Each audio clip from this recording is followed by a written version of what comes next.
إني أرى ما لا ترون وأسمع ما لا تسمعون کہ جو میں دیکھتا ہوں وہ تم نہیں دیکھتے ہو اور جو میں سنتا ہوں وہ تم نہیں سنتے. اسی طرح اللہ رب العزت کے محبوب صلی اللہ علیہ وسلم کی زبان مبارک کی بے مثال ہے. آپ کے دہن مبارک کا ذکر پڑھیں تو دہن مبارک یعنی جو اسے ہم منہ کہتے ہیں جس کے اندر زبان ہے وہ دہن مبارک میں مثال ہے. اس کا تذکرہ ہم آگے کریں گے. اس زبان کے تذکرے کے بعد انشاءاللہ اگلا دن موت مبارک کا اس میں ہم دان اقدس اور دعا دان کا تذکرہ کریں گے. آج کا جو تذکرہ ہوگا وہ نبی کریم صلی اللہ علیہ وسلم کی مبارک زبان اور آپ صلی اللہ علیہ وسلم کی زبان مبارک سے نکلے الفاظ اور اللہ رب العزت کے جو آپ کو آپ کی زبان مبارک کو قوت عطا فرمائے اختیار عطا فرمائے اس کا مختصر تذکرہ ہوگا. یاد رہے کہ یہ مکمل اختیار مصطفیٰ صلی اللہ علیہ وسلم کا ذکر نہیں ہوگا.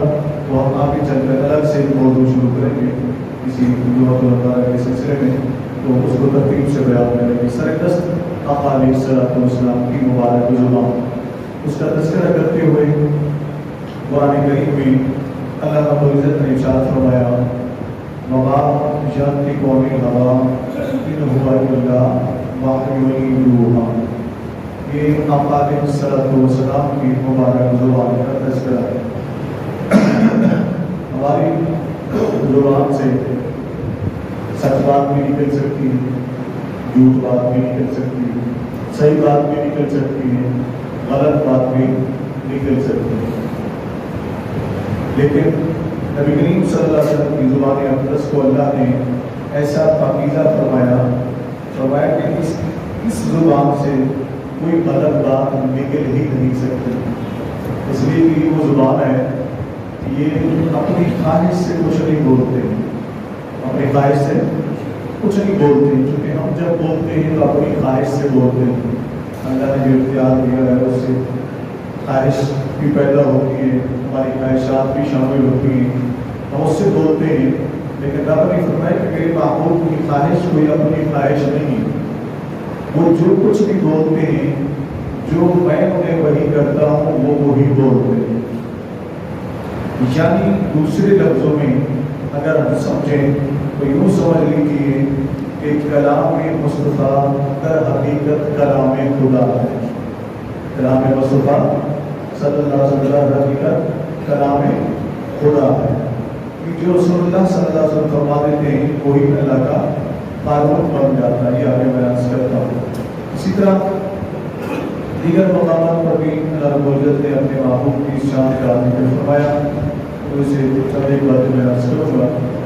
اللہ تعالیٰ ہمیں نبی کریم صلی اللہ علیہ وسلم کی سچی محبت عطا فرمائے, آپ صلی اللہ علیہ وسلم کا ادب اور احترام کرنے کی توفیق عطا فرمائے, آپ صلی اللہ علیہ وسلم کی مقدس جاموں کو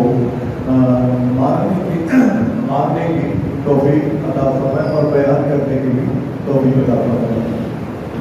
اب اس مقدس زبان کے متعلق دلچسپ روایت کو شروع میں آپ سماعت فرما لیں تاکہ آگے کی اللہ رب العزت کا فرمان آپ نے سنا اور اس حدیث کو سننے کے ساتھ دونوں جب فرمان خدا اور فرمان مصطفیٰ صلی اللہ علیہ وسلم دونوں جب آپ سن لیں گے تو اگلی بات جو ہے وہ آپ کو سمجھنے میں آسانی ہوگی.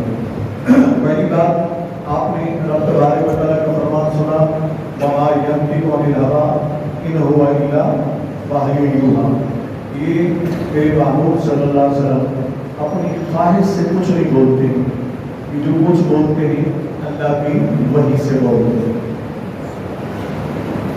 حدیث پاک حضرت عبداللہ بن عمر رضی اللہ تعالیٰ عنہ وہ فرماتے ہیں کہ میں نبی کریم صلی اللہ علیہ وسلم کے زبان مبارک سے نکلے ہوئے کلمات کو لکھا کرتا تھا, یعنی کہ لکھ لیا کرتا تھا. جو وہی نازل ہوتی کہ جو بھی آپ بولتے ہیں اس کو لکھ لیا کرتا تھا.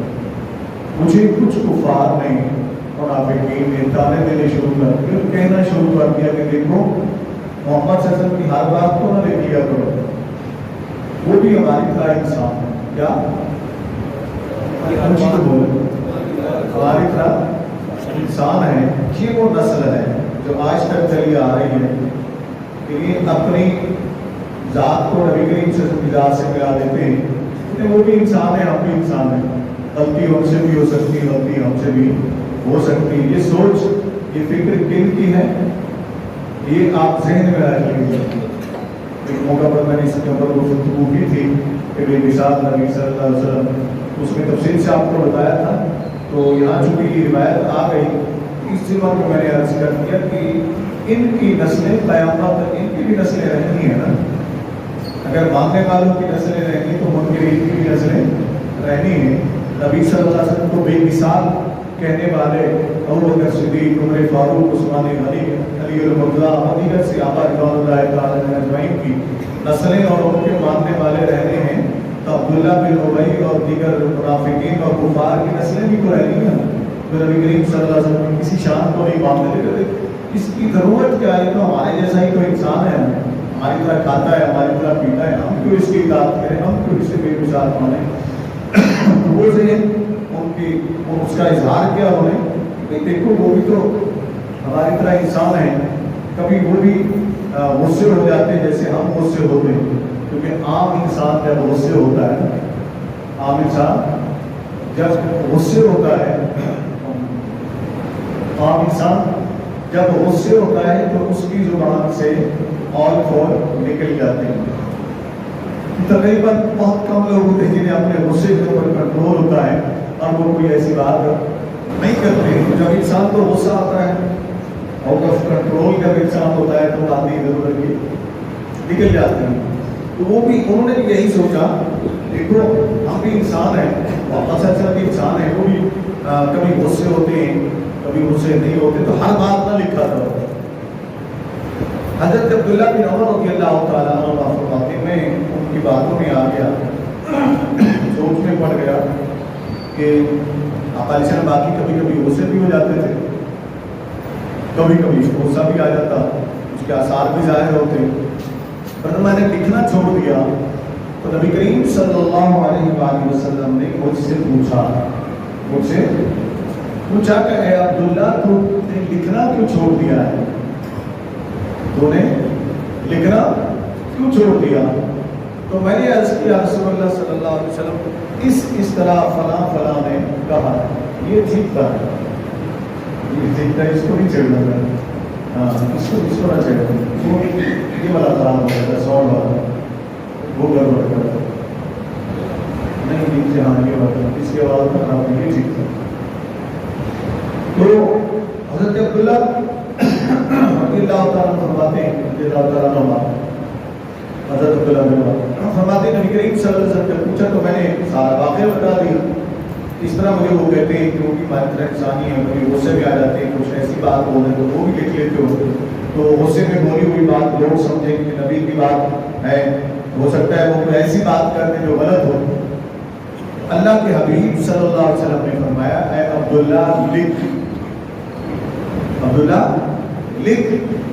لکھا کر، ہر حال میں لکھا کر، میں جس حال میں بھی بولوں گا حق ہی بولوں گا، میں جس حال میں بھی بولوں گا حق ہی بولوں گا، کبھی میری زبان سے غلط بات نہیں نکلے گی، چاہے میں غصے میں بولوں چاہے میں پیار کروں، میری زبان سے حق ہی نکلے گا۔ اب یہاں آپ کو بڑی عجیب سی بات بتا دوں، برے صغیر میں ایک قوم ایسی بھی پیدا ہوئی جو اپنے آپ کو مسلمان بھی کہتے ہیں، اپنے آپ کو دین کا ٹھیکیدار بھی کہتے ہیں، انہوں نے ہمیشہ کوشش کی، ان کو لایا شاید اسی لیے گیا تھا، الگ اس لیے کیا تھا نبی مسلمین سے کہ یہ نبی کریم صلی اللہ علیہ وسلم کی شانوں کو گھٹائیں، کس کس کا بندہ رونا روئے، کس کا درد بیان کرے، کس کی بات بیان کرے، پھر آگے سے چورن بیچا جاتا ہے کہ فرقہ وارائیت کی بات کرتے ہیں۔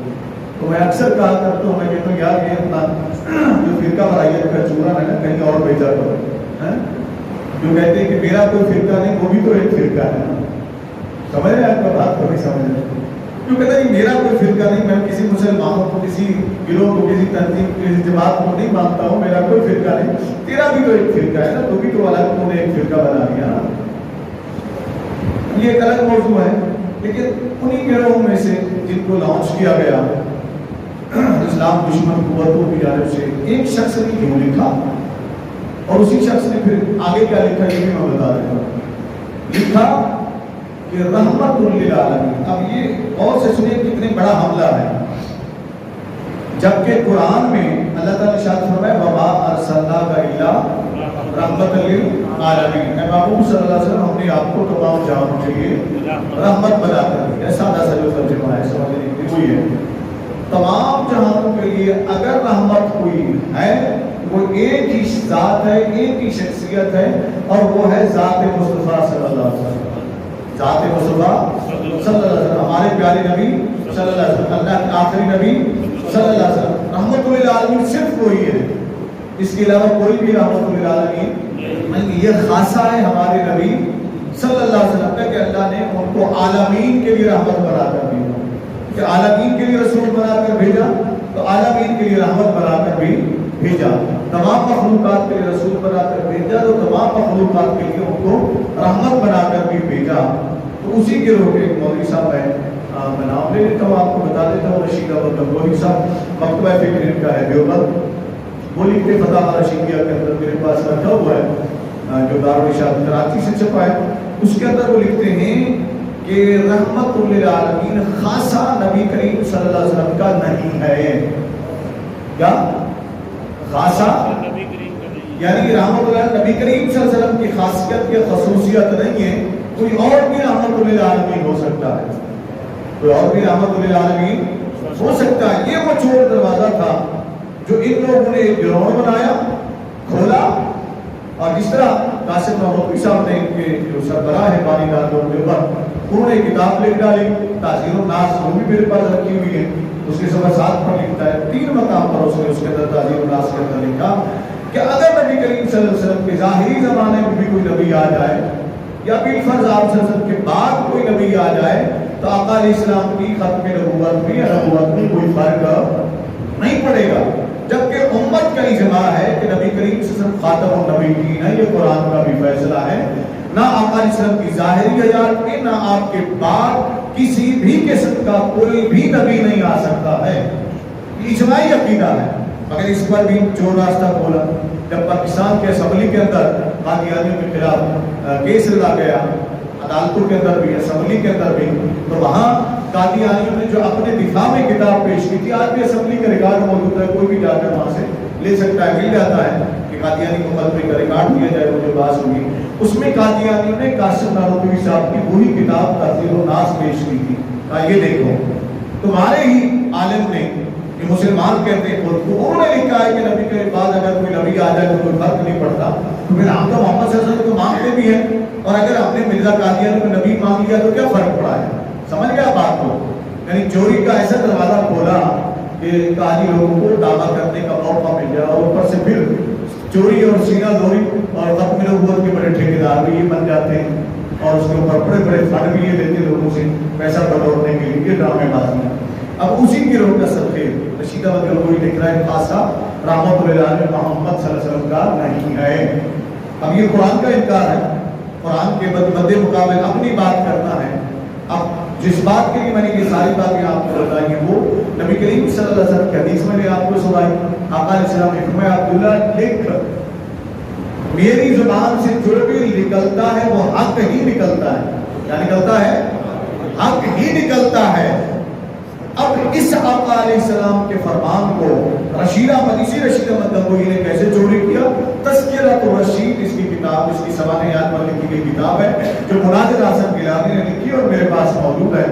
اس کے اندر یہ کہتا ہے رشید احمد گنگوہی کا یہ قول نقل کرتا ہے یا ملفوظ نقل کرتا ہے، اسے جو بھی کہہ لے، وہ کہتا ہے کہ رشید احمد کی زبان سے جو بھی نکلتا ہے وہ حق ہی نکلتا ہے.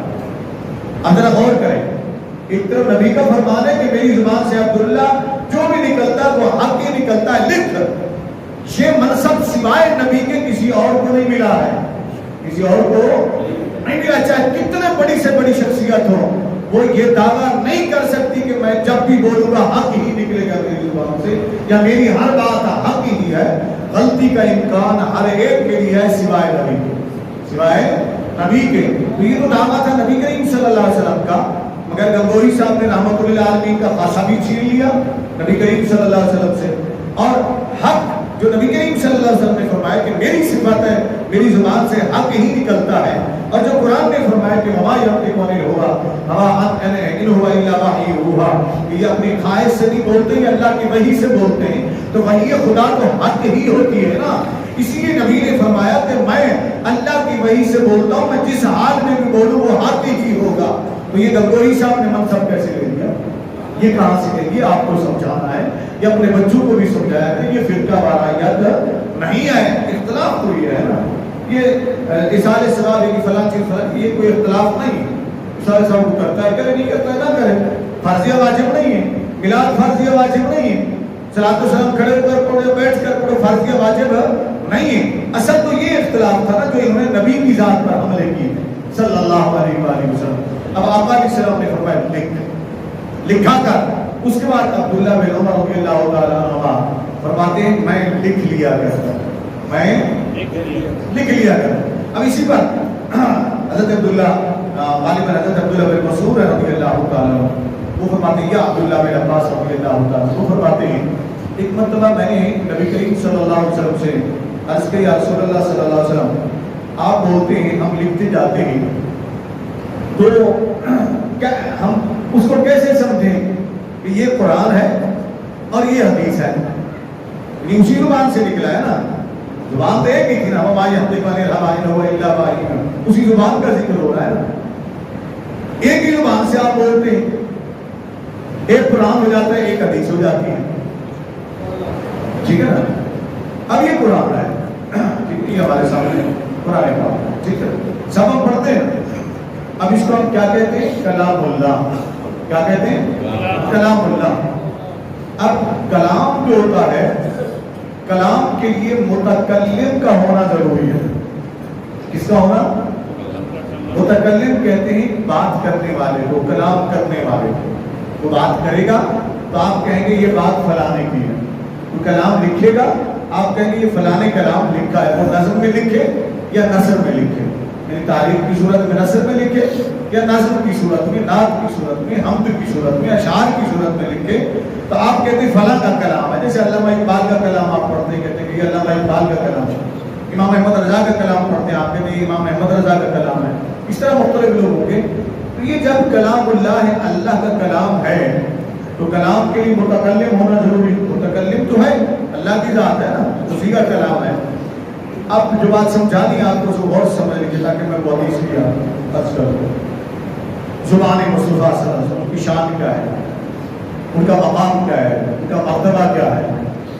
اب کلام کیسے بنتا ہے، کلام کی تعریف یہ ہے کہ حرف ملتے ہیں تو جملہ بنتا ہے، لفظ بنتا ہے، لفظ ملتے تو جملہ بنتا ہے، جملے ملتے ہیں تو کلام بنتا چلا جاتا ہے۔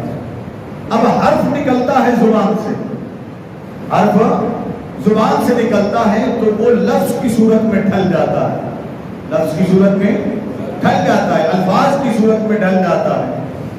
وہ الفاظ جب زبان سے باہر نکلتے ہیں تو وہ کلام کہلاتے ہیں، کیا کہلاتے ہیں، کلام کہلاتے ہیں۔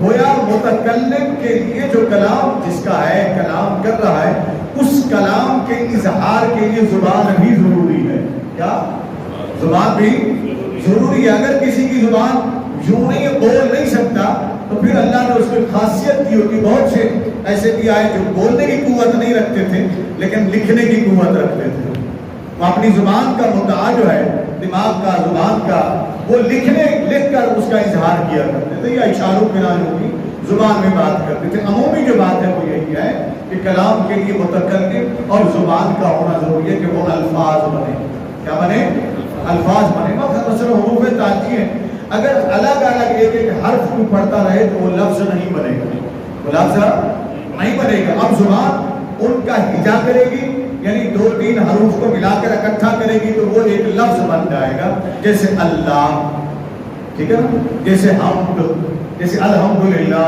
مختلف حروف ملیں گے تو ایک لفظ بنے گا۔ اب وہ لفظ زبان سے ادا ہوگا تو پھر آپ اس کو کلام کہیں گے۔ تو اب اللہ کے بارے میں توقع رہی، اللہ تیری زبان تو ہے، زبان سے تو پاک ہے، زبان سے یہ بڑی عام بات ہے، بہت سے سنی ہے، زبان سے پاک ہے، اللہ زبان سے پاک ہے جب، تو پھر یہ کلمات اس کے جو ہے ادا کہاں سے ہوئے، ادا کہاں سے ہوئے؟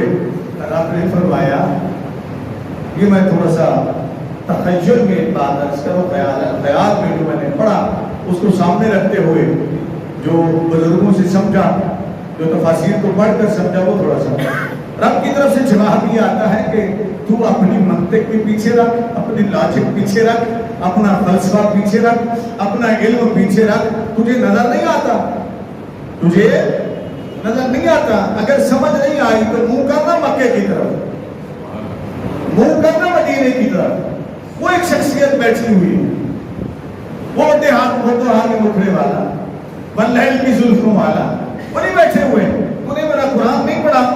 میں نے فرمایا وما ینطق عن الہوی ان هو الا وحی یوحی، کہ یہ میرا محبوب اپنی خواہش سے کچھ نہیں بولتا ہے، جو میں وحی کرتا ہوں وہ بولتا ہے۔ زبان مصطفیٰ کی ہے، آپ سمجھے؟ زبان مصطفیٰ کی ہے، بولنے والا ایک ہے، بولنے والا ایک ہے، کلام دو ہے، کلام دو ہے۔ کیسے؟ مصطفیٰ کریم علیہ السلام نے یہ قرآن ہمیں عطا فرمایا، الحمد کی الف سے لے کر والناس کے سین تک، فرمایا یہ قرآن ہے۔ کیا ہے؟ یہ اللہ کا کلام ہے۔ کس کا کلام ہے؟ تو حدیث اللہ کا کلام نہیں ہے؟ وہی تو رب نے فرمایا کہ میرے محبوب اپنی خواہش سے تو کچھ نہیں بولتے، فرمایا نہیں، وہ خواہش میری تھی، ارشاد میں نے فرمایا، رب نے فرمایا جو تو نے کہہ دیا اسے ہم نے قبول کر لیا۔ آگے میں عرض کرتا ہوں، مزید بھی حدیث مبارکہ آئیں گی، آپ کو سمجھ آ جائے گی، لیکن یہاں اللہ کے حبیب صلی اللہ علیہ وسلم نے فرمایا کہ الحمدللہ رب العالمین الرحمن الرحیم مالک یوم الدین ایاک نعبد و ایاک نستعین اہدنا الصراط المستقیم، سارا آگے پڑھ جائیے۔ فرمایا یہ قرآن ہے، لکھو عبداللہ لکھ، عبداللہ لکھ، یہ قرآن ہے، یہ قرآن ہے۔ اسی قرآن کے متعلق فرمایا خیرکم من تعلم القرآن وعلمہ، تم میں سے سب سے بہتر وہ ہے جو قرآن خود بھی پڑھے، لوگوں کو بھی پڑھائے۔ فرمایا عبداللہ لکھ، عرض کی یا رسول اللہ کیا لکھوں؟ وہ تو قرآن، الحمدللہ رب العالمین تو قرآن، قل هو اللہ احد تو قرآن، اس طرح سارا پڑھتے جائیے نا قرآن کی آیات اور سورت، یعنی جتنے سورتیں ہیں وہ پڑھتے جائیے، یہ قرآن ہے۔ یا رسول اللہ صلی اللہ علیہ وسلم اسے کیا لکھوں؟ خیرکم من تعلم القرآن، میں اسی طرح کی دیگر آدھی، فرمایا لکھ یہ فرمان مصطفیٰ ہے، لکھ یہ حدیث ہے، لکھ یہ حدیث ہے۔ کچھ سمجھ آیا آپ لوگوں کو؟ میں کیا سمجھا رہا ہوں؟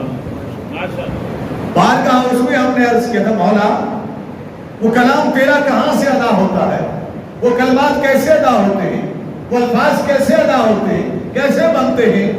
تو فرمایا کیوں تو یہ پوچھ رہا ہے مولا؟ اس لیے کہ تیری تو زبان نہیں، تو زبان سے پاک ہے نا، کلمے کو ادا ہونے کے لیے، کلمات کو ادا کرنے کے لیے زبان کا ہونا ضروری ہے، منہ کا ہونا ضروری ہے، دانت کا ہونا ضروری ہے، داڑھوں کا ہونا ضروری ہے، دانتوں کا ہونا ضروری ہے، ثنایا علیہ ہے، یہ دانتوں کے نام ہے، پھر نواجز ہیں، یہ بھی دانتوں کے نام ہیں، پھر ان کے مخارج ہیں، تو وہ کیسے حرف ادا ہوگا؟ تیرا تو دہن نہیں ہے، تیرا تو منہ نہیں ہے، تیری تو زبان نہیں ہے۔ میں چپ کر، تجھے سمجھ نہیں آئی بات؟ چہرہ ایک ہے، دہن ایک ہے، دہن ایک ہے، منہ ایک ہے، زبان ایک ہے۔ جب میرا دل کرتا ہے میں بولتا ہوں، جب اس کا دل کرتا ہے وہ بولتا ہے۔ جب میں بولتا ہوں تو وہ قرآن ہو جاتا ہے، جب وہ بولتا ہے تو مجھے تو بولنا، جب وہ بولتا ہے تو وہ حدیث ہو جاتی ہے۔ زبان ایک ہے، زبان ایک ہے۔ اب بھی لوگوں کو بات سمجھ میں نہیں آتی، چکر میں پڑے ہوئے نہیں، وہ فلانا اختیار ہے کہ نہیں ہے، اور میں نے کہا خدا کے بندو عقل سے کام لو۔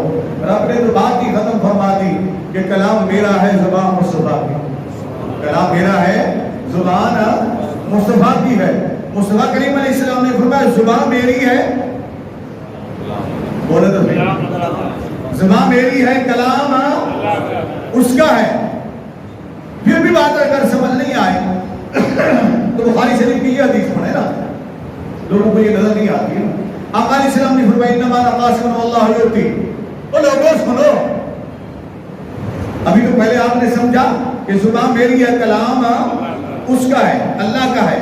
اللہ نے فرمایا کلام میرا ہے، زبان مجھے بولے نا، زبان مصطفیٰ کی ہے. وما ينطق عن الهوى إن هو إلا وحي يوحى. اور اللہ کے حبیب نے فرمایا صحیح بخاری شریف کے فرمایا خزانے اس کے ہیں، خازن میں ہوں.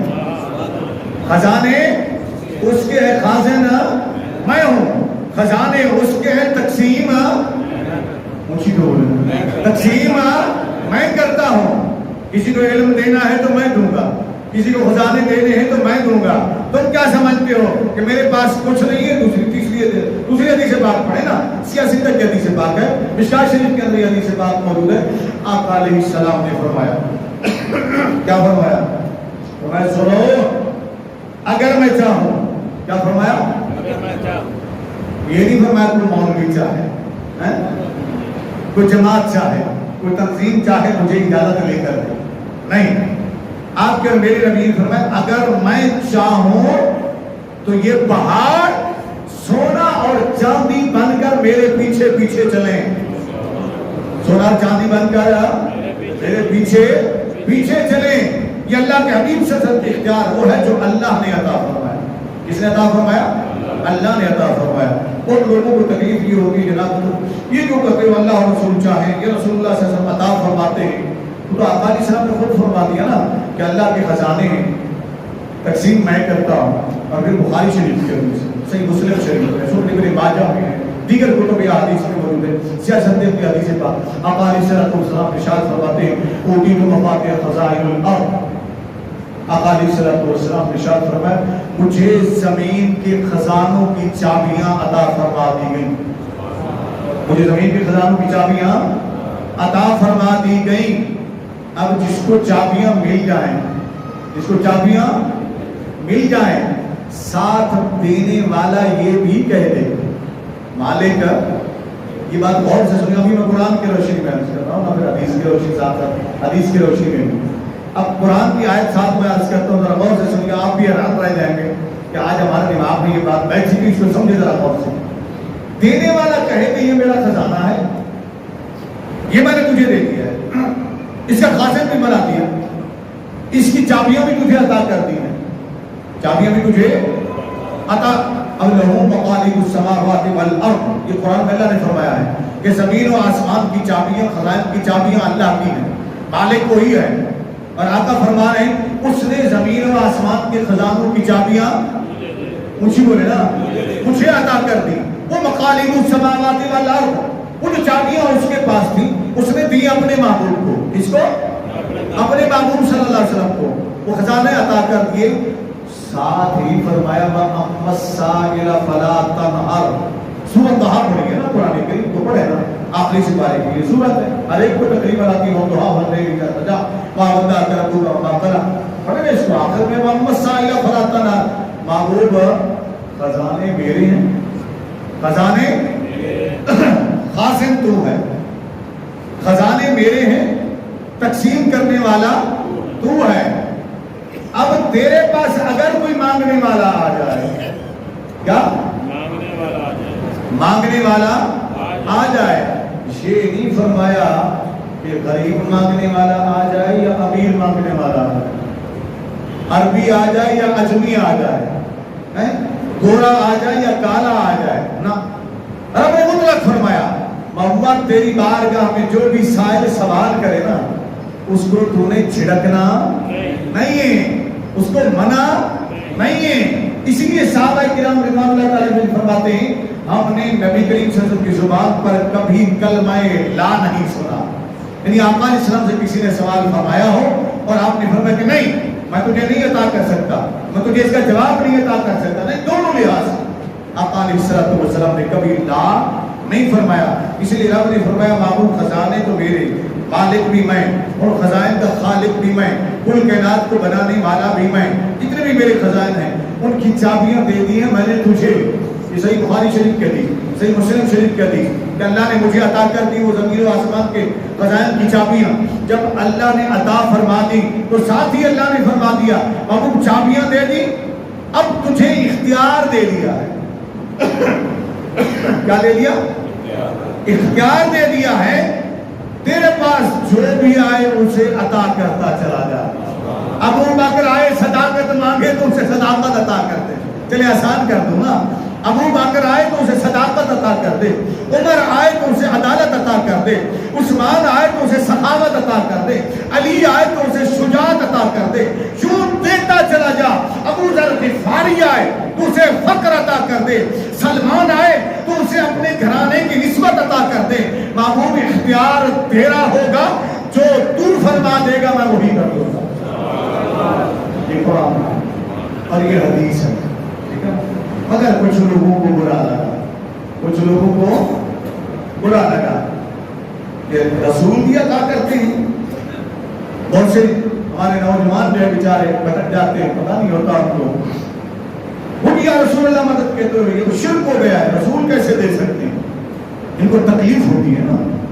جب کوئی مسلمان عرض کرتا ہے یا رسول اللہ صلی اللہ علیہ وسلم کرم فرما دیجیے، عطا فرما دیجیے، اور خزائن کسی جو اللہ نے آپ کو عطا فرمائے ہیں. ٹھیک ہے نا. جب وہ عرض کرتا ہے تو پھر ان کو تکلیف ہوتی ہے. کیا ہوتی ہے؟ اونچی تو بولے نا، تکلیف ہوتی ہے. اب اس تکلیف کو رب نے بیان فرمایا. آپ یہ پڑھا کر نا، پڑھا سمجھا کر نا، تاکہ ان لوگوں کی تکلیف میں اضافہ ہو. کیا ہو؟ ان کی تکلیف میں اضافہ ہو، ان کے مرض میں اضافہ ہو. مرض کا ہے ذرا سمجھے قرآن کریم. اب یہ سورۃ توبہ ہے میرے سامنے کھلی ہوئی ہے. ٹھیک ہے نا جی. سورۃ توبہ کی یہ آیت ہے اور رب کریم کیا ارشاد فرما رہے ہیں. آپ فرما رہے ہیں وما نقموا الا ان اغناهم الله ورسوله من فضله. ٹھیک ہے جی. یہ قرآن ہے، سورۃ توبہ ہے. اب اس کو آپ خود بھی کھول کر پڑھ لیجیے گا اس آیت کو. رکوع جو آ رہا ہے سورۃ توبہ میں، اس پارے کو پارہ نمبر 10 ہے. یہ 15واں رکوع شروع ہو رہا ہے. اس کے آگے والی یہ وہی ایک کی آیت جا رہی ہے، یا ایھا النبی جاہد الکفار والمنافقین، اس سے اگلی آیت ہے. ٹھیک ہے نا. یہ جو 15واں رکوع شروع ہو رہا ہے، اگر غور کیجیے گا وما نقموا، رب فرماتا ہے اور انہیں کیا یہ برا لگا، یہ برا لگا نا انہیں، یہ جو فتوے چھاڑتے ہیں انہیں یہ برا لگا. الا ان اغناهم اللہ، کہ انہیں غنی کر دیا اللہ نے، غنی کر دیا اللہ نے، ورسولہ، اور اس کے رسول نے. کس نے غنی کر دیا؟ اونچی کو بولے نا. اللہ نے اور اس کے رسول صلی اللہ علیہ وسلم نے غنی کر دیا. اور ان کو برا لگا. ان کو یہی برا لگتا ہے نا ان کو. یہ تو کہتے اللہ اور رسول نے غنی کر دیا، یہ تو کہتے اللہ نبی وارث ہیں. کیوں کہتے ہو؟ رب نے فرمایا تمہیں تکلیف ہوتی ہے، خزانے میرے ہیں، خزانے میرے ہیں، عطا کرنے والا میں ہوں، دیتا میرا محبوب ہے. تو تمہیں کیوں برا لگتا ہے؟ تمہیں کیوں برا لگتا ہے؟ تمہیں کیوں تکلیف ہوتی ہے؟ تو اللہ نے تو یہاں تک فرما دیا کہ اللہ کی زمین کے وارث اس کے صالح بندے، یعنی سورہ عباد کے صالحون، اس زمین کے مالک وارث جو ہیں اللہ کے نیک بندے ہیں، صالحین ہیں. اس پر الگ کبھی گفتگو سرگت زبان مصطفیٰ صلی اللہ علیہ وسلم سے نکلے ہوئے دل میں. اب یہ آپ نے سماعت کر لی قرآنی آیات اور احادیث مبارکہ. اب اس زبان مبارک کو اللہ نے کیا کیا اختیار عطا فرمائے تھے. یاد رکھیں میں نے شروع میں عرض کر دیا تھا کہ ہمارا موضوع اختیارات مصطفیٰ صلی اللہ علیہ وسلم نہیں ہے، وہ ہم الگ سے بیان کریں گے. موضوع کا سلسلہ شروع کریں گے کیونکہ وہ بڑی تفصیل طلب موضوع ہے. لیکن سرکس زبان مصطفیٰ صلی اللہ علیہ وسلم کا تذکرہ ہے، حسن و جمال مصطفیٰ کے تذکرے میں، تو اس زبان سے جو بات بھی نکل جاتی تھی وہ بھی اثر رکھتی تھی، وہ بھی اثر رکھتی تھی. اور یہ آپ کو بتا دیا کہ جو میرے مصطفیٰ نے فرما دیا وہ ہو کر رہا. وہ اختیارات تفصیل سے الگ گفتگو کریں گے. دو باتیں سمجھ لیں. اختیار دو قسم کے ہوتے ہیں. ایک اختیار تشریعیہ یعنی شرعی مسائل کے اندر یہ وہ ہوتے ہیں کہ کسی چیز کو حلال کر دینا، کسی چیز کو حرام کر دینا، کسی چیز کو جائز کر دینا، کسی چیز کو ناجائز کر دینا. یہ اختیارات تشریعیہ کہلاتے ہیں. ٹھیک ہے نا. شرعی اختیارات شرعی مسائل کے متعلق یہ آپ نے سماعت کر لی. اب دوسری قسم جو ہوتی ہے وہ ہے اختیارات تکوینیہ. اختیارات تکوینیہ. تکوینیہ کائنات کے متعلق ہے. یہ کلمہ کن سے ہے کہ کائنات کے اندر یعنی کسی کو زندہ کر دینا، کسی کو شفا دے دینا، کسی کو دولت مند کر دینا، کسی کو اولاد عطا کر دینا، یہ وہ چیزیں ہیں جو اختیارات تکوینیہ کے اندر آتے ہیں. کسی کو زندگی عطا کر دینا یہ اختیارات تکوینیہ کے اندر آتے ہیں. اب یہاں آسانی سے سمجھ لیں، حلال و حرام کرنا کس کا کام ہے؟ جی اللہ. زندگی اور موت دینا کس کا کام ہے؟ اللہ کا. اب قرآن میں کیا رب نے فرمایا ہے؟ رب نے فرمایا کہ حرام کرتا ہے اللہ اور اس کا رسول. کیا حرام کرتا ہے؟ اللہ اور اس کا رسول صلی اللہ علیہ وآلہ وسلم. اب رسول اللہ صلی اللہ علیہ وسلم کیا فرماتے ہیں اور محدثین کرام کیا فرماتے ہیں؟ اب ذرا غور کیجیے. یہاں ایک مسئلہ سماعت فرما لیں. حضرت زینب بنت جحش رضی اللہ تعالیٰ عنہ یہ بعد میں نبی کریم صلی اللہ علیہ وسلم کی زوجہ بنی. آپ کی پھپھی جان کی یہ بیٹی ہے چونکہ عرب سے ان کا تعلق تھا. حضرت اسامہ بن زید رضی اللہ تعالیٰ نبی کریم صلی اللہ علیہ وآلہ وسلم نے ان کا رشتہ لینے کے لیے بھیجا اپنے چچا کے گھر، پھوپھی کے گھر. آپ کی پھوپھی کی بہن حضرت زینب بنت جحش رضی اللہ تعالیٰ اور ان کے بھائی انہوں نے پہلے خوش ہو گئے. تو بول کر انہوں نے سمجھا کہ شاید رسول اللہ صلی اللہ علیہ وسلم نے اپنے لیے رشتہ بھیجا ہے. کسی نے رشتہ بھیجا ہے؟ اپنے لیے. تو بعد میں آپ کو پتہ چلا نہیں یہ تو یہ کہہ رہے ہیں اسامہ کے لیے، کیونکہ اسامہ کو نبی کریم صلی اللہ علیہ وسلم نے منہ بولا بیٹا بنایا ہوا. کیا بنایا ہوا تھا؟ منہ بولا بیٹا بنایا ہوا تھا. تو انہوں نے انکار کر دیا. تو رب کریم نے قرآن نازل فرما دیا. فرمایا اہل ایمان کو یہ حق نہیں پہنچتا. مفہوم اس کو بیان کرتا ہوں. اہل ایمان کو یہ حق نہیں پہنچتا جب حکم آ جائے اللہ کا اور اس کے رسول کا تو یہ روگردانی کریں. حکم تو رسول اللہ کا تھا صلی اللہ علیہ وسلم. پیغام تو انہوں نے بھیجا تھا نا کہ اللہ کا حکم تو تھا نہیں. اور کسی عورت کے لیے زبردستی بھی نہیں ہے کہ کوئی کہہ دے زبردستی تو یہاں نکاح کر لے. عورت مختار ہے. اس کو اللہ نے اور اس کے رسول صلی اللہ علیہ وسلم نے اختیار دیا ہے کہ وہ جہاں چاہے نکاح کر لے، جہاں چاہے انکار کر سکتی ہے. خاتون یہ زبردستی کوئی نہیں کر سکتا، نہ باپ نہ ماں نہ بھائی نہ رشتہ دار. یہ اختیار اللہ نے عورت کو دیا ہے کہ وہ جہاں چاہے اختیار کرے اور اگر انکار کرنا چاہے تو وہ کر سکتی ہے. اب یہ الگ بولو. آقا علیہ السلام کا جب یہ قرآن کی آیت نازل انہوں نے سنی تو انہوں نے فی الفور رسول اللہ صلی اللہ علیہ وسلم کو پیغام بھیج دیا کہ ہم اس نکاح کے لیے تیار ہیں، اس نکاح کے لیے تیار ہیں. اب آپ نے غور کیا حلال و حرام کرنا تو اسی کا کام تھا نا، جائز اور ناجائز کرنا بھی اسی کا کام تھا. مگر یہ اختیار استعمال فرمایا اللہ کے رسول صلی اللہ علیہ وسلم، کیونکہ اللہ نے قرآن میں فرما دیا ہے کہ اللہ اور اس کا رسول حلال بھی کرتے ہیں حرام بھی. یہ شرعی اختیارات تشریعی ہے جو اس کی میں تھوڑی سی آپ کو مثال دے رہا ہوں مختصر کر کے. دوسرے نمبر پر حرم مکہ پہلے ایک ہی حرم تھا. کون سا؟ ایک ہی حرم تھا مکہ المکرمہ. حرم اس کو کہتے ہیں کہ اس کی حدود کے اندر شکار کرنا منع ہے، گھاس کاٹنا منع ہے، پودے درخت کاٹنا منع ہے. یہ منع کر دیا گیا. جب آقا علیہ السلام نے اس کو حرم قرار دیا تو یہ حکم تو اللہ کا تھا نا کہ یہاں سے کوئی بھی درخت تم کاٹ نہیں سکتے، کوئی تم پودے نہیں کاٹ سکتے ہو، گھاس نہیں کاٹ سکتے ہو. تو حضرت عباس رضی اللہ عنہ بار گئے رسول صلی اللہ علیہ وسلم میں حاضر ہوئے. انہوں نے عرض کیا یا رسول اللہ صلی اللہ علیہ وسلم اصغر ایک پودا ہوتا ہے جس سے کلر بھی بنتا ہے، بہت چیزوں کے کام آتا ہے. اس کو اصغر ٹھیک ہے نا دال کے ساتھ اصغر، اس کو آپ مستثنا کر دیں. اس کو آپ مستثنا کر. غور سے سنیے گا. پہلا حکم اللہ کا ہے کہ یہ چیزیں تم نہیں کاٹ سکتے ہو. حرم مقدسہ پہ نہ پودا نہ درخت جو ان کی حدود میں آتے ہیں، نہ گھاس، یہ گھاس کی قسم تھی نہیں کاٹ سکتے، شکار نہیں کر سکتے، جانور کو وہاں قتل نہیں کر سکتے ہو جو حرم کی حدود میں آ جائے. حرم کی حدود میں جو آ جائے گا اسے پناہ ملے گی. اگر دشمن بھی حرم کی حدود میں آ جائے تو اسے پناہ دے دی جائے گی، اسے وہاں قتل نہیں کیا جائے گا. اب یہاں کیا ہوا انہوں نے جب عرض کیا یا رسول اللہ صلی اللہ علیہ وسلم اس کو مستثنا کر دیں، اس کو جائز کر دیں کاٹنا، آپ علیہ السلام نے فرمایا جائیے میں نے اس کو مستثنا کر دیا۔ اب میرا سوال یہ ہے کہ یہاں مجھے کوئی بتائے گا کیا جبرائیل امین وحی لے کر آئے تھے؟ آپ علیہ السلام نے انتظار کیا تھا کہ جبرائیل وحی لے کر آئے تو میں حضرت عباس کو جواب دوں، اپنے چچا کو جواب دوں کہ اسے مستثنا کرنا ہے کہ نہیں کرنا، اسے جائز قرار دینا ہے کہ نہیں دینا، اسے حلال قرار دینا ہے کہ نہیں دینا کاٹنے کے لیے، یہاں سے کاٹ سکے نہ کاٹ سکے، یہ تشریح اختیار تھا۔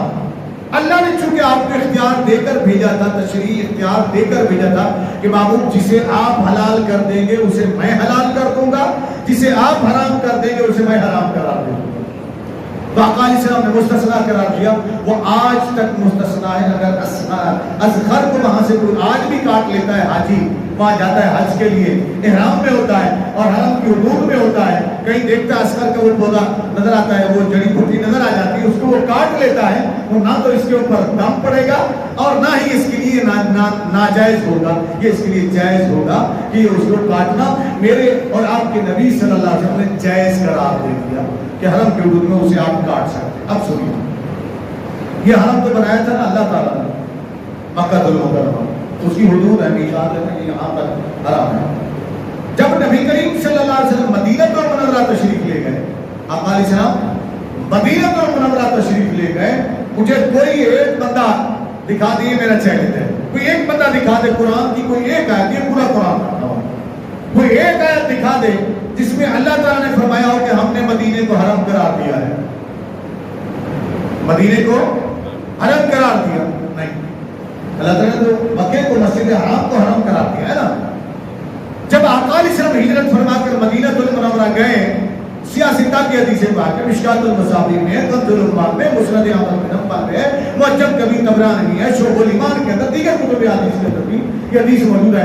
رسول اللہ صلی اللہ علیہ وسلم جب وہاں گئے تو آپ صلی اللہ علیہ وسلم نے فرمایا کہ میں مدینے کے 12 کلومیٹر کی حدود میں اس کو 12 میل کی حدود میں اس کو حرم قرار دیتا ہوں، اور اللہ کی بارگاہ میں دعا کی، مولا مکے کو تو نے حرم قرار دیا، تیرے خلیل نے حرم قرار دیا، مدینے کو میں حرم قرار دیتا ہوں، جیسے تو نے اس میں برکتیں رکھی ہیں مدینے کے حرم میں اس سے بھی زیادہ برکتیں عطا فرما۔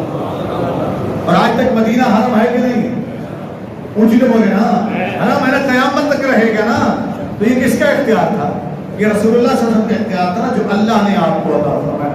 یہ تھا تشریعی امور کے آخر میں، چونکہ ٹائم مکمل ہو گیا، ایک حدیث شرعی امور کے اندر جو ہے نا اور بھی بہت ساری مثالیں موجود ہیں۔ آدمی مثلا روزہ ایک شخص نے توڑا، وہ آیا، آپ نے اس کا کفارہ بتایا، یہ آپ نے سنی ہوئی۔ پھر ایک شخص آیا کہ حضور فلاں میرے سے شریک غلطی ہو گئی، فرمایا یہ جا کر کر، یہ نہیں کر سکتا، فرمایا یہ کر لے، یہ نہیں کر، کہا چل پھر تو جا، اللہ نے تجھے معاف کر دیا۔ ایک شخص آیا، اس نے کہا جی میں 2 نمازیں پڑھوں گا، 3 نہیں پڑھوں گا، جمعہ بھی نہیں پڑھوں گا۔ آپ علیہ السلام نے اس کو اختیار دے فرمایا جاؤ اور 2 ہی پڑھنا پابندی سے، لیکن اسلام قبول کر۔ ایک قبیلہ آیا، پورا قبیلہ تھا، انہوں نے کہا جی ہم نماز بھی نہیں پڑھیں گے، جہاد بھی نہیں کریں گے، زکوٰۃ بھی نہیں دیں گے۔ آپ صلی اللہ علیہ وسلم نے فرمایا جاؤ، جہاد بھی نہ کرنا، زکوٰۃ بھی نہ دینا، لیکن ایک شرط ہے، نماز تمہیں پڑھنی پڑے گی، اس لیے کہ جس دین میں نماز نہیں تو وہ کوئی دین نہیں ہے۔ تو یہ اجازت کس نے دی؟ یہ مولویوں کا اختیار تھا؟ یہ میرے رسول کو، آپ کے رسول کو، ہمارے نبی صلی اللہ علیہ وسلم کو اللہ نے اختیارات تشریعیہ عطا فرمائے تھے کہ بابو تیری زبان سے جو ادا ہو جائے گا موسم کو شریعت بنا دو، ٹھیک ہے نا۔ اب اختیار تقوی امور بھی تھا، یعنی کسی کو مردہ کو زندہ کر دینا، مردہ کو زندہ کر دینا، بیمار کو شفا عطا کرنا، بے شمار یہاں حدیث موجود ہے۔ ایک آپ ذہن میں رکھ لیں، حضرت عیسیٰ علیہ السلام نے اپنی پوری زندگی کے اندر صرف 4 مردوں کو زندہ کیا۔ کتنے؟ 4 مردوں کو زندہ کیا، اور یہ قرآن نے بیان فرمایا ہے کہ وہ مردوں کو زندہ کرتے تھے، ٹھیک ہے نا۔ لیکن عیسیٰ علیہ السلام 4 مردوں کو زندہ کیا، چاروں انسان تھے، کیا تھے؟ چاروں۔ انہی میں سے حضرت نوح علیہ السلام کے بیٹے بھی تھے، حضرت سام بن نوح علیہ السلام، ان کو بھی زندہ کیا تھا۔ پھر ان سے پوچھا تھا کہ تم اس دنیا میں رہنا چاہتے ہو یا واپس ادھر جانا چاہتے ہو؟ وہ ڈرے ہوئے تھے، قیامت آ گئی، تو انہوں نے کہا جی نہیں، میں اس دنیا میں نہیں رہنا چاہتا، میں واپس جانا چاہتا ہوں۔ یہ بھی اختیار تھا نا عیسیٰ علیہ السلام کو، اللہ نے دیا تھا کہ پوچھو یہ رہنا چاہتا تو پھر ہم اس کو زندگی دے لیتے رہے اس دنیا کے اندر، لیکن انہوں نے کہا نہیں، پھر انہوں نے اسی طریقے سے ایک شرط پہ انہوں نے کہا کہ ایک وعدہ کریں. عیسیٰ علیہ السلام سے کہا کہ اگر مجھے موت آئے گی دوبارہ تو مجھے سکرہ موت کی تکلیف نہیں ہوگی, وہ جو پہلی بار میں نے محسوس کی تھی, بلا تکلیف کے میں ویسے ہی سو جاؤں جیسے پہلے سویا ہوتا تھا. تو یہ عیسیٰ علیہ السلام نے اللہ کی بارگاہ میں دعا کی, وہ ویسے ہی سو گئے. پھر ان کی تدفین کر دی, 4 انہوں نے موتیں زندگی. اور پھر ہمارے نبی صلی اللہ علیہ وسلم ایک نہیں کئی واقعات ایسے موجود ہیں, ان میں حضرت جابر بن عبداللہ رضی اللہ عنہ کے بچوں کا واقعہ, جب انہوں نے دعوت کی بکری کے بچوں کو, بڑا لمبا واقعہ. وہ بچے نے بتایا کہ چھوٹے بھائی کو, بڑے نے کہا کہ دیکھو میں تمہیں بتاتا ہوں میمنے کو کیسے اللہ کے نبی صلی اللہ علیہ وسلم ہمارے والد نے ذبح کیا ہے. بڑا مشہور واقعہ. چھری چلائی, ماں کو پتا چلا, وہ بھاگی اس کو پکڑنے کے لیے کہ اس نے کیا کر دیا. وہ ڈر کے مارے دوڑا, بڑا جگہ چھت کے اوپر گرا, وہ بھی گر گیا, اس کی بھی گردن کی ہڈی ٹوٹ گئی, وہ بھی مر گیا. آقا علیہ السلام آئے, ادھر نبی آئے صلی اللہ علیہ وسلم, لیکن انہوں نے پتا نہیں چلنے دیا. نبی کریم صلی اللہ علیہ وسلم جابر سے پوچھتے ہیں کہ جابر کھانا لگوا دو, کھانا لگ گیا. آقا علیہ السلام نے فرمایا کہ اپنے بچوں کو بلا کر لاؤ. جاتے بیوی کہتی ہے کہ جاؤ آقا سے کہو کہ وہ آرام کر رہے ہیں, آرام میں کیا ہے آرام, وہ اس غم کو چھپا رہی ہے کہ نبی کی آمد ہوئی ہے کہ غمی کا اظہار نہ ہو. آج آقا علیہ السلام نے قدم رنجا فرمایا. کریم آقا فرماتے نہیں ہے جابر, جب تک تیرے بچے آ کر بیٹھ کر کھانا نہیں کھاتے تب تک ہم کھانا نہیں کھائیں گے. پھر جابر نے بل آ کر, بڑا لمبا واقعہ ہے, بچوں کو اٹھا کر لائے, بیوی نے بتا دیا, آقا علیہ السلام کے سامنے رکھا, واقعہ بتایا. نبی کریم صلی اللہ علیہ وسلم نے آب دہن لگایا ان کے گردن کے اوپر جس کی گردن کٹی ہوئی تھی, اور دوسرے کے لیے دعا فرمائی کہ اٹھو اور بیٹھ کر ہمارے ساتھ کھانا کھاؤ. تو حضرت جابر کے دونوں بچے اٹھ کر بیٹھ گئے اور نبی کے ساتھ کھانا کھایا صلی اللہ علیہ وسلم. یہاں ایک واقعہ نہیں ہوا. پھر جب آقا علیہ السلام نے صحابہ سے فرمایا کہ اس بکری کے بچے واقعہ جب سن لیا پورا کہ کیوں ہوا تھا, تو ان بچوں کو پیار تھا اس میمنے سے جو بکری کا تھا, اسے پیار تھا. آقا نے فرمایا صاحب کھاتے جانا, ہڈیاں جمع کرتے جانا. وہ ہڈیاں جمع کرتے گئے.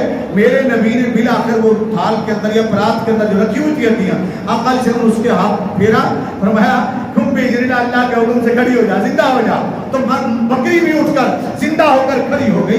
تو عیسیٰ علیہ السلام نے جو زندہ کیا تھا نا انسان کو, میرے آقا نے بکری کو بھی زندہ کر دیا, جابر کے بچوں کو بھی زندہ کر دیا, انہیں بھی زندگی عطا فرما دی. اور ایسے جانور کو جو سیاہ ہو چکا تھا, ٹکڑے ٹکڑے ہو چکے تھے, ڈھونڈا جا چکا تھا, کھایا جا چکا تھا, گوشت ادھر چکا تھا, صرف ہڈیاں باقی بچی تھی. آپ کے اور میرے نبی نے ان ہڈیوں کو جوڑ بھی دیا, ان کے اوپر ماس بھی آ گیا, گوشت بھی آ گیا, زندگی بھی عطا فرما دی. آگے چلیے نا اشارات تکلیمیہ کے اندر کہ میرے آقا جسے چاہے زندگی عطا کر دیں, جسے چاہے موت عطا کر دیں, جسے چاہے شفا عطا کر دیں, جسے چاہے اولاد عطا کر دیں. یہ اختیار اللہ نے عطا فرمائے. تفصیلی موضوع ہم الگ سے شروع کریں گے. آخری بات سن لیجیے, میرے اور آپ کے نبی ممبر بننے سے پہلے خطبہ دیا کرتے تھے نا, کھجور کا تنا تھا, بڑا مشہور واقعہ ہے. وہ سنے نا ابھی بھی وہ پلر بنا ہوا ہے نا اسی نام کا. وہ کھجور کا تنا تھا, بے جان تھا, کٹا ہوا تھا, خشک تھا. تیرے اور میرے نبی یوں ٹیک لگا کر اس کے ساتھ خطبہ دیا کرتے. جب ایک خاتون نے وہ ممبر بنوا کے رکھا, جی ممبر جو سنت رسول اللہ صلی اللہ علیہ وسلم بیٹھتے, اس خاتون نے لا کر دیا. تو آقا علیہ السلام حجرے سے آئے, سامنے حجرہ ہے, کرو دیکھو میں ریاض الجنہ, مجھے سامنے ریاض الجنہ ہے. آقا علیہ السلام کی کھڑکی یہاں سے کھلتی تھی, یہیں سے تشریف لاتے تھے بائیں طرف سے, ایسے تشریف لائے. ادھر کھجور کا تنا تھا, پہلے ممبر ادھر رکھ دیا گیا تھا. آج آقا علیہ السلام اس سے گزر کر ممبر پر آ گئے, ممبر پر آ گئے. میں تھوڑا سا ٹائم آپ کیسے لے رہا ہوں کہ یہ میں مکمل کر دوں, پڑھتے ہیں ہم سب. چلو, آقا علیہ السلام تشریف لے آئے. جب تشریف لے آئے گزر گئے. یہ صحیح بخاری شریف کے اندر بھی موجود ہے, دیگر کتب حدیث کے اندر بھی موجود ہے, مسلم شریف کے اندر بھی موجود ہے. آقا علیہ السلام گزر گئے. جب آقا صلی اللہ علیہ وسلم جا کر ممبر پر بیٹھے, سیدنا فاروق اعظم رضی اللہ عنہ جیسے صحابی بھی راوی ہیں روایت کے, اور دیگر صحابہ کرام نے بھی اس کو روایت کے, مسجد بھری ہوئی تھی کہ رونے کی آواز ہے, جیسے بچہ ماں سے بچھڑ جاتا ہے, رونا شروع ہو جاتا ہے. سب کہتے ہیں ادھر ادھر دیکھنے لگے کہ رونے کی آواز کہاں سے آئی. تو آقا علیہ السلام نے بھی ادھر ادھر دیکھا بھی یہ رونے کی آواز کہاں سے آئی ہے. تو رسول اللہ صلی اللہ علیہ وسلم ممبر سے نیچے اترے, ممبر سے نیچے اترے, اس کھجور کے تنے کے قریب گئے, اس سے آواز آ رہی تھی رونے کی نا. سب نے جب دیکھا اس سے رونے کی آواز آ رہی تھی. آقا علیہ السلام اس کے قریب گئے. صحابہ فرماتے ہیں ہم نے دیکھا ہمارے نبی نے دونوں بازو کھول دیے, دونوں بازے کھول دیے. اے ہجر رسول میں رونے والوں, اس کے رسول صلی اللہ علیہ وسلم میں رونے والوں, آقا علیہ السلام کے محبت میں رونے والوں, سنو یہ رونا کسی عام کو نصیب نہیں ہوتا ہے، خاصوں کو نصیب ہوتا ہے، جبکہ روتا ہے ان کی محبت میں، ان کے ہجر میں، ان کے فراق میں، ان کی محبت میں۔ اگر کھجور کا تنا بھی ہو تو میرے نبی اسے سینے سے لگا لیتے۔ ذرا سنو، آقا علیہ السلام اترے، اس کے پاس گئے، اس کو سینے سے لگا لیا۔ کیا؟ ایسے بات، ایسے گھیر لیا کریم آقا علیہ السلام۔ آقا علیہ السلام اس کو دھمکیاں دے رہے ہیں، صحابہ فرماتے ہیں ہم سن رہے ہیں جیسے ماں کو بچڑا ہوا بچہ ملتا ہے اور وہ دھمکیاں دیتے ہیں، چپ ہو جا میرے لال، چپ ہو جا میرے جگر کے ٹکڑے، بس کر دے، چپ کر جا، یہ بھی دیتی ہوں، یہ بھی دیتی ہوں۔ آقا علیہ السلام اس کو دھمکیاں دے رہے ہیں، فرماتے ہیں چپ ہو جا، چپ ہو جا، بس کر دے۔ وہ کہتے ہیں آہستہ آہستہ اس کی آواز کم ہونا شروع ہوئی، پھر وہ سسکیاں لے رہا ہے، جیسے بچہ خاموش ہو جاتا ہے لیکن ماں کی گود میں آ کر پھر سسکیاں لینا شروع کر دیتا ہے، ٹھنڈی سانسیں نکالنا، وہ سسکیاں لے رہا ہے۔ آقا فرماتے سن، تو کیوں رو رہا ہے؟ وہ آگے سے عرض کرتے یا رسول اللہ صلی اللہ علیہ وسلم، آپ میرے ساتھ کھڑے ہوتے تھے، میں آپ کی پشت کو چوما کرتا تھا، مجھے سکون ملتا تھا۔ آج آپ چھوڑ کر مجھے چلے گئے تو میں آپ کے اس ہجر میں رونے لگا، اس فراق میں رونے لگا کہ آپ نے مجھے نظر انداز کر کے چھوڑ کر چلے گئے۔ فرمایا نہیں، ہم نے تجھے چھوڑا نہیں تھا، ادھر سے بھی محبت کرنے والوں نے منبر بنا کر بھیجا، ادھر ہم گئے، لیکن تجھے ہم ایک پیشکش کرتے ہیں۔ سنو، اب یہ ہوا اختیارات تکوینی، میرے اور آپ کے نبی صلی اللہ علیہ وسلم، اس بات کے لیے میں نے یہ واقعہ سنا ہے، اس کو تفصیل سے پھر کبھی میں بیان کروں گا۔ کریم آقا علیہ السلام نے فرمایا سن، میں تجھے دو باتیں پیش کرتا ہوں، ان میں سے ایک چن لے، اگر چاہے تو میں تجھے ادھر ہی سر سبز و شاداب کر دیتا ہوں۔ کیا کر دیتا ہوں؟ سر سبز و شاداب کر دیتا ہوں، اور قیامت تک میرے امتی اہل ایمان تیرا پھل کھاتے رہیں گے۔ یہ بھی گارنٹی دے رہی تو ختم نہیں ہوگا، پھر سر سبز و شاداب ہی رہے گا، تیری زندگی قیامت تک کے لیے ہوگی۔ یہ تجھے میں دیتا ہوں، اختیار دیتا ہوں۔ دوسری پیشکش یہ ہے، اگر تو چاہے صبر کر لے، پھر میں تجھے جنت کا پھل بنا دیتا ہوں، میں تجھے جنت کا پھل بنا دیتا ہوں کہ وہاں تو اگے، وہاں تو لگایا جائے اور جنت والے تیرا پھل کھائیں۔ کھجور کا تنا بھی کتنے سمجھدار تھا، ہم دنیا کو ترجیح دیے بیٹھے ہیں۔ وہ رو پڑا، اس نے عرض کیا آقا مجھے دنیا میں نہ چھوڑیں، یہ تو عارضی ہے، آپ بھی چلے جائیں گے، آپ ایسا کریں مجھے درخت بنا دیں جنت کا، مجھے جنت میں لگا دیں تاکہ اہل جنت بھی میرا پھل کھائیں اور میں آپ کا بھی دیدار کیا۔ آقا علیہ السلام ادھر ہی ریاض الجنہ میں اس کو اس کی تدفین کروا دی۔ تو یہاں کتنے معجزات میرے نبی کے، کتنے اختیارات ہوئے۔ ایک تو ایسی چیز کو زندگی دے دی جو بے جان تھی پہلے سے بھی، انسان کے اندر تو روح ہوتی ہے نا، عیسیٰ علیہ السلام نے زندہ کیا، لیکن اس کے اندر روح تو نہیں تھی نا، اس کے اندر آنکھیں تو نہیں تھی نا، اس کے اندر کان تو نہیں تھے نا، اس کے اندر فہم تو نہیں تھی نا، عقل تو نہیں تھی نا، شعور تو نہیں تھی نا۔ کتنے معجزات ہیں اللہ کے نبی نے اپنے اختیار فرمائے، وہ بھی اس کو عطا کر دیے، زبان بھی عطا کر دی، گفتگو بھی فرمائی، اور پوچھا بھی صحیح کہ جو تم چاہو وہ میں کر دوں، جو تم چاہو میں وہ کر دوں۔ اس نے جنت مانگی، اللہ کے نبی نے جنت عطا فرما دی۔ اختیار نہیں تھا تو عطا کیسے کی ہے؟ اختیار نہیں تھا تو زندگی کیسے دی ہے؟ اختیار نہیں تھا تو پھر اس کو یہ چوائس کیسے دی کہ منتخب کر لے، چاہے تو اس دنیا میں تجھے سرسبز و شاداب کر دوں، چاہے تو جنت میں سرسبز و شاداب کر دوں۔ پتا چلا کہ وما ینطق عن الہویٰ ان ہوا الا وحی یوحیٰ، والی پیاری زبان والے محبوب کو اللہ نے یہ بھی اختیار فرما دیا، محبوب تو جسے کہے گا زندگی عطا کر دے میں زندگی عطا کر دوں گا، جسے کہے گا جنت عطا کر دے میں جنت عطا کر دوں گا۔ اللہ رب العزت کی بارگاہ میں دعا، اللہ ہمیں مغفرت فرمائے۔